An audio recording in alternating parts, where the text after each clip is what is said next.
تو آپ ملک کو کہاں لے جانا چاہتے ہیں؟ اس اعتبار سے آج عام آدمی کی مانگ ہے کہ ملک کے اہم اور کلیدی جو ہمارے مناصب ہیں اس پر ایسے لوگوں کو آنا چاہیے کہ جو ملک کو اس بحران سے نکالنے میں کوئی کردار ادا کر سکے۔ اس حوالے سے جناب یوسف رضا گیلانی صاحب ہمارے سابق وزیر اعظم ہیں پاکستان کے، اور ان کی شخصیت جب اس حوالے سے میدان میں آئی تو اس نے معاملے کو سنجیدہ بنا دیا، اور اس کو ہم نے مزید آگے اس کو سنجیدہ بنانا ہے۔ اپنے ملک کے ساتھ وفاداری اور عام آدمی کے ساتھ ہمدردی کی علامت یہ ہے کہ اس وقت ان کو ہم ہر قیمت پر کامیاب بنائیں۔ پی ڈی ایم کے وہ مشترکہ امیدوار ہیں، اور انشاءاللہ ہر جماعت جو پی ڈی ایم سے وابستہ ہے بھرپور طور پر ان کی حمایت میں بالکل ایک صف ہیں، اور ایک اچھا معرکہ انشاءاللہ لڑیں گے، اور ہماری کوشش ہوگی کہ ہم یہ معرکہ کامیابی کے ساتھ سر بھی کر سکیں۔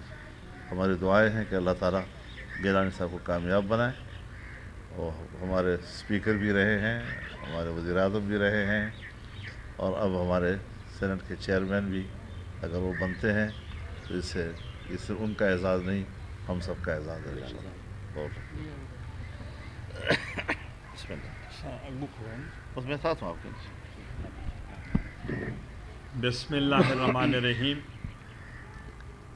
میں مولانا فضل الرحمان صاحب پی ڈی ایم کے صدر ہیں، ان کے پاس میں آج حاضر ہوا ہوں کیونکہ یہ پہلے گاؤں میں تھے۔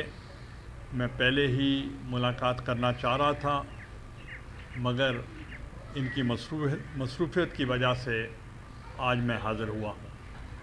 میں پی ڈی ایم کا بےحد مشکور ہوں، تمام پی ڈی ایم کے جماعتوں کا اور ان کے اکابرین کا، کہ انہوں نے مجھ پر اعتماد کرتے ہوئے مجھے نیشنل اسمبلی کی سینٹ کی سیٹ سے مجھے انہوں نے ٹکٹ دیا ہے، اور انشاءاللہ ہم ان کی امنگوں کی ترجمانی کریں گے۔ میں پہلے بھی نیشنل اسمبلی نے مجھے متفقہ وزیر اعظم منتخب کیا تھا۔ میں اس وقت بھی مشکور تھا، اس وقت کی اپوزیشن کا بھی مشکور تھا کہ انہوں نے مجھے اعتماد کا ووٹ دیا تھا۔ انشاءاللہ آج بھی ہم اپنی کمپین شروع کی ہے، پازیٹیو رسپانس ہے، بہت اچھا رسپانس ہے، اور یہ جو فتح ہوگی وہ جمہوری قوتوں کی ہوگی۔ مگر آج میں اعلان کرنا چاہتا ہوں کہ آج میں نے درخواست دے کر جو ممبر پارلیمنٹ ہیں ان کی میں نے عزت کروا دی ہے۔ آج ان کی عزت وقار میں جو اضافہ ہوا ہے وہ میری وجہ سے ہو رہا ہے، کہ میں اگر انتخاب میں حصہ نہ لیتا تو وہ کسی سے ملنے کے لیے تیار نہیں تھے۔ آج وہ ایم پی اے سے بھی مل رہے ہیں، وزیروں سے بھی مل رہے ہیں، ایم این اے سے بھی مل رہے ہیں، سینیٹر سے مل رہے ہیں، اور یہی ان کا حق بنتا ہے کہ پارلیمنٹیرینز کی عزت ہونی چاہیے، چونکہ they represent the people of Pakistan. تو اس لیے جو رسپانس ہے بہت اچھا ہے۔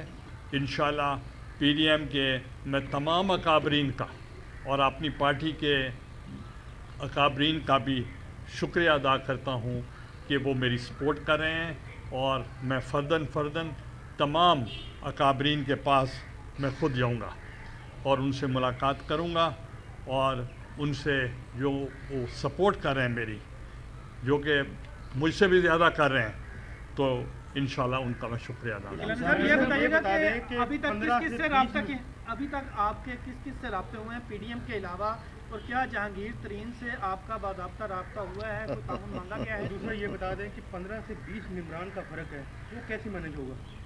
آپ کو کس نے کہا کتنا فرق ہے؟ اندازہ جو انٹرنیٹ سے نیٹ سے ویب سائٹ سے وہ کتنا فرق ہے؟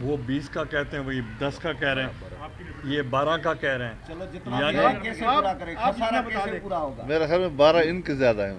اچھا, میں آپ کو صرف ایک چیز بتانا چاہ رہا ہوں.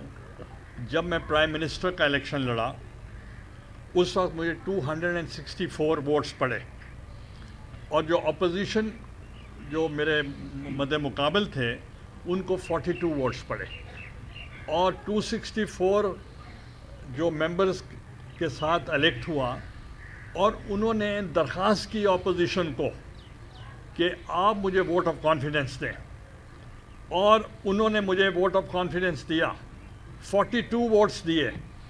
تو اس میں جہاں بات چلتی ہے جو حکومتی سطح پر کہ جناب یہ بہت پیسہ چل رہا ہے, یہ چل رہا ہے, تو وہ مجھے 42 ووٹس تعلقات کی بنیاد پہ دیے تھے انہوں نے, اور کنسنسس ووٹ جو پڑے تھے سارا ہاؤس نے اگر مجھے ووٹ دیے تھے تعلقات کی بنیاد پر. اور اس سے پرفارمنس کا بھی پتہ چلے گا, is the performance is the speaker of the national assembly, is the performance of the prime minister of Pakistan, is the performance of the federal minister and even the chairman of the district council. اور آج performance P D M کی بھی ہوگی اور اپنی ذات کی performance بھی ہوگی. انشاءاللہ مجھے قوی یقین ہے کہ پی ڈی ایم کی پرفارمنس جو آپ کے بائی الیکشنز میں ہوئی ہے, میں ان کو مبارکباد پیش کرتا ہوں. سر یہ بتائیے گا کہ آپ کی یہ بات چل رہی ہے کہ جہانگیر ترین سے یوسف رضا گیلانی کی ملاقات ہوئی ہے, رابطے ہوئے ہیں, کچھ تردیدیں کرنی پڑ رہی ہیں جے کے ٹی صاحب کو, تو آپ کیا کہتے ہیں کہ واقعی گیلانی صاحب کی ملاقات ہوئی ہے ان سے؟ دیکھیں, میری ملاقات نہیں ہوئی. رابطہ پھر کیا ہوتا ہے؟ ملاقات نہیں ہوئی. نہیں, نہ ٹیلی فونک ہوا ہے نہ میری بات ہوئی ہے.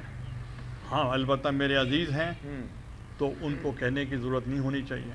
اچھا گیلانی صاحب یہ فرمائیں کہ اس میں تو کوئی کسی کو ڈاؤٹ نہیں ہے کہ اسٹیبلشمنٹ کی مرضی کے بغیر یا ان کی مدد کے بغیر ایسا پاسبل ہے ہی نہیں کہ آپ اقلیت والے اکثریت میں چلے جائیں.